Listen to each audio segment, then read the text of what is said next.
হকে একটা সুন্দর একটা ছোট্ট বাচ্চা আমার সামনে দাঁড়ায়া বলে একটু দোয়া করে দেন। বয়ানের মাঝখানে ছেলেটা ছোট বাচ্চা, চেহারাটা দেখে দিলটা কেড়ে নিল। ডানে আমার বাচ্চাটা দাঁড়ানো, বাম পার্শ্বে ওই বাচ্চাটার নানা বসে বসে কান্না করে। দোয়া করে বয়ান চললো। বয়ানের পরে বাচ্চাটার নানা বলে হুজুর একটু দোয়া চাই। আমি বললাম কি ব্যাপার? বলে বাচ্চাটার মা নেই। আমার মেয়ে, দুইটা মেয়ের ছোট মেয়েটা আমার বড় আদরের। একথা বলে ছেলেটার নানায় চোখের পানি ধরে রাখতে পারে না। কি ব্যাপার?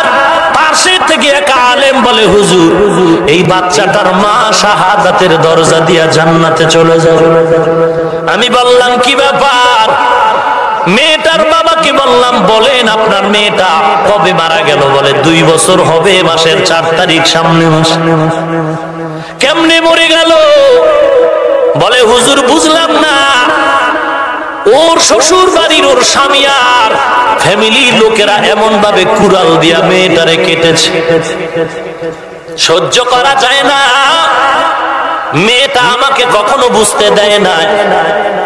যদি আমার কাছে যৌতুকের কোটি টাকা চাইতো দিয়া দিতাম, আমার মেয়েটা বড় আদরের ছিল।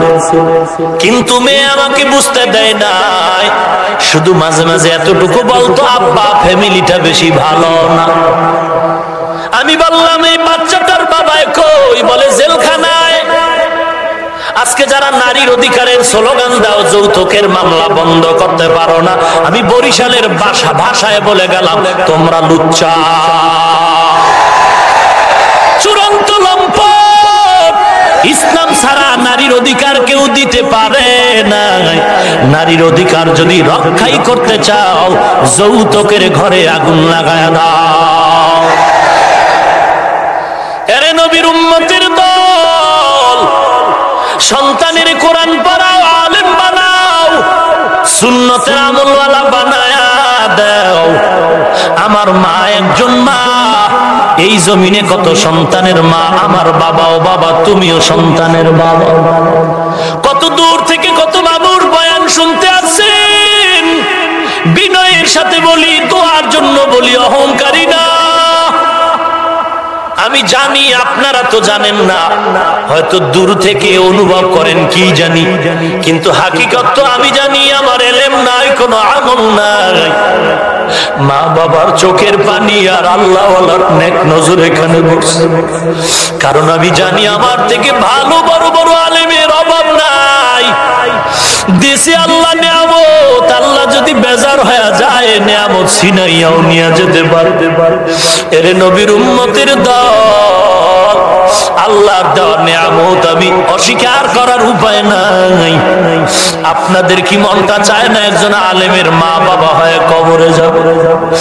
একজন কোরআনওয়ালার মা বাবা হয়ে কবরে যাবেন?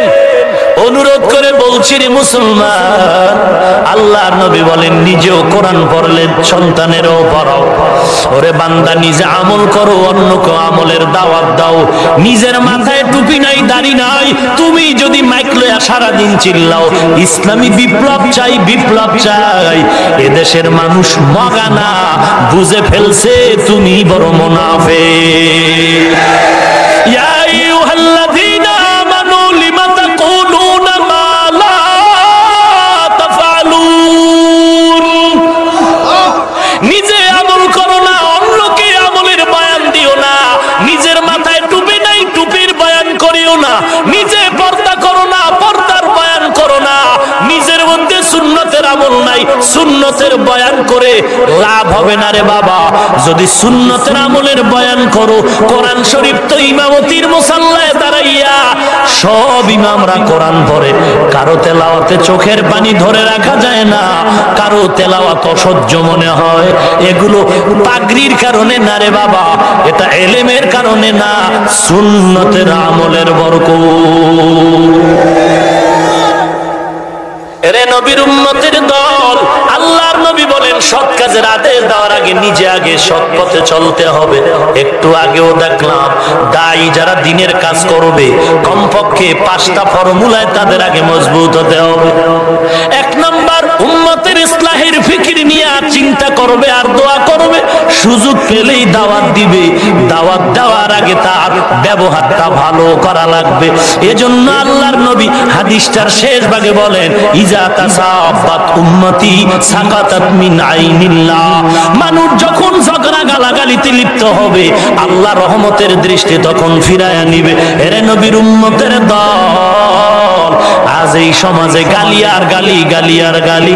আল্লাহর নবী বলেন খবরদার, সিবাবুল মুসলিমি ফুসুকু ওয়া কিতালুহু কুফরুন, খবরদার গালাগালি থেকে নিজেরে বাঁচায় নাও। মুমিন মুমিনের গালি দেওয়া পাপিষ্টের পরিচয়। আল মুসলিমু মান সালিমাল মুসলিমুনা মিন লিসানিহি ওয়া ইয়াদি। বারবার আল্লাহ কোরআনে বলেন ওয়াকুলু কাওলান সাদীদা ওয়া মান আহসানু কাওলাম মিম্মান দাআ ইলাল্লাহ ওয়া আমিলা সালিহান ওয়া ক্বালা ইন্নানি মিনাল মুসলিমিন।